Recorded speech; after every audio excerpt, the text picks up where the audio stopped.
In this video, I will show you how to fix the Steam Cloud Sync error. First, open Steam. Click Steam in the top left corner, then select Settings. Go to the Cloud tab and make sure Enable Steam Cloud is turned on. Once it's enabled, close the settings and go back to your library.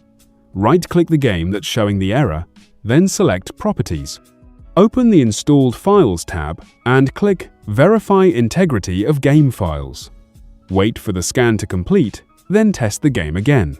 If the error is still there, click Steam again and open Settings. Go to Storage, click the three-dot menu next to your library, then choose Repair Library. If Windows asks for permission, click Yes, then wait for the repair process to finish and test the game again. If you're still getting the Steam Cloud Sync error, completely close Steam.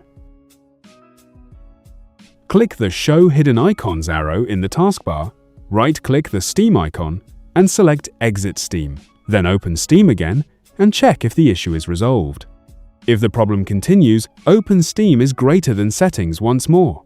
Go to Downloads, find Clear Download Cache, click Clear Cache, and confirm. Steam will restart, and you'll need to sign back into your account. After signing in, test the game again. If none of these methods work, restart your PC and try launching the game once more. In most cases, the Steam Cloud Sync error should now be fixed. If you found this video helpful, subscribe to our channel.